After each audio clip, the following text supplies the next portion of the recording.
right. In fact, let's quickly now listen into some ground reports coming in from Jammu and Kashmir. Let's quickly play these out for our viewers.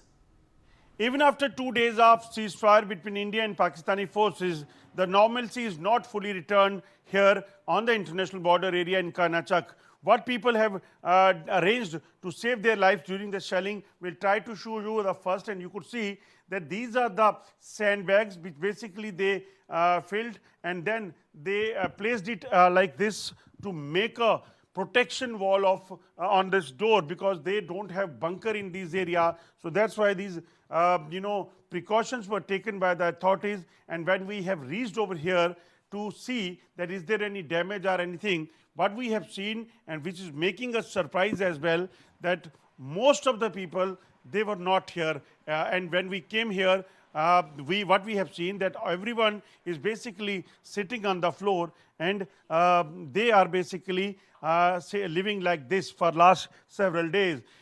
Kids, females, and even the male of this family, they are sitting here in this room, which basically they developed as a bunker so that their life can be saved, because they say that they don't have bunker, and Pakistan is a country whom one cannot trust. Let's speak to the people over here. ये बताइए कि यहाँ एक ही कमरे में सब बैठे हैं, अब तो फायरिंग बंद हो गई है।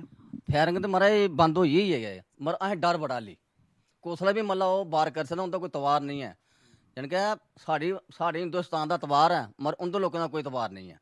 ठीक है, बहुत गै फायरिंग हुई है, थोड़ी नहीं होती, बहुत गै फायरिंग हुई है भाई। उन्हें इत्थों तक रेंज मतलब साढ़े जम्मू तक रखे दा हा, मगर मूँह तोड़ हुआ साड़ी आर्मी का उन्हें जवाब दिता है, मूँह तोड़ हुआ जवाब दिता। अस शुक्र होंदा आर्मी का करने जिन्हें साड़ी जनता जी बचाई है।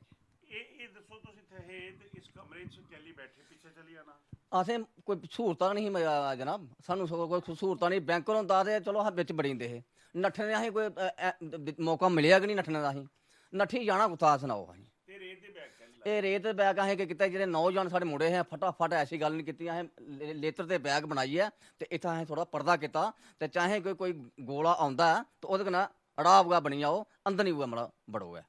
So you can see the kids, those who are playing. डरिया अज भी डरिए बेचारे बैठे ने हुए, इन्ने गोले का धमाका जेड़े हे एडे एडे धमाके वजह कोई बच्चा भी धमाके कन्नै मरी सकता। डर लग रहा था आली सारे बॉर्डर दे जगह बच्चे जेड़े ने डर ही नहीं सकदे हैं। So you can see the kids, those who are sitting over here, they are having their foods, playing, everything was going on over here in this room only.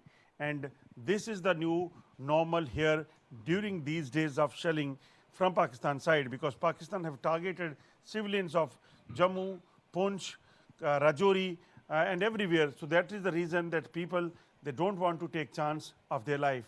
With Bandit Tigra, Jajan Dayal, News X, Karnataka.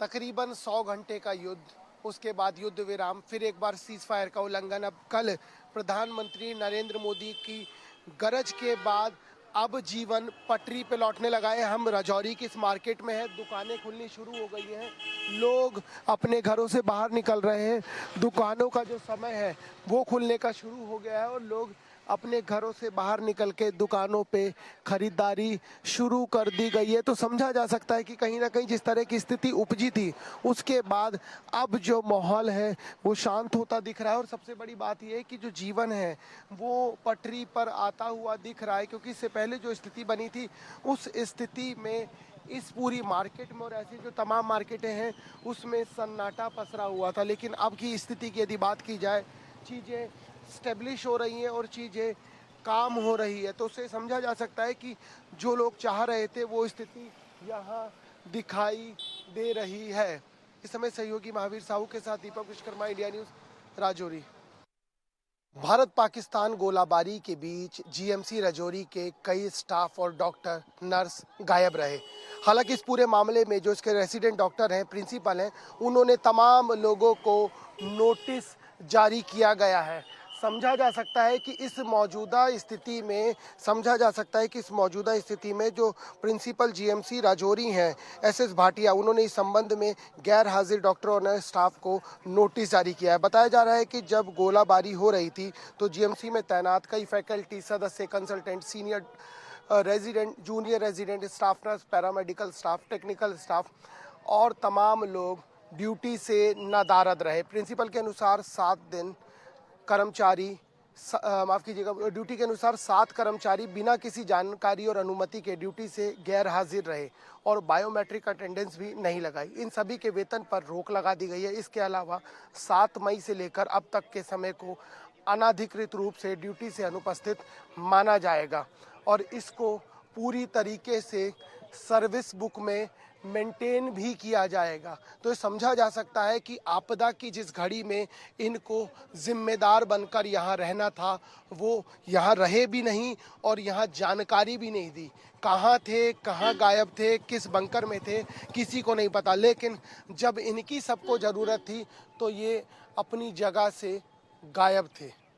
सवाल ये खड़ा होता है, जिनको ये कहा जाता है कि ये भगवान हैं, वो उस समय कहाँ थे जब इनको इलाज के लिए अपने उन मरीजों के पास था जो इन्हीं से आस लगाए इस अस्पताल में पहुंचे थे। इस समय सहयोगी महावीर साहू के साथ Deepak Vishwakarma, India News, Rajouri, GMC अस्पताल।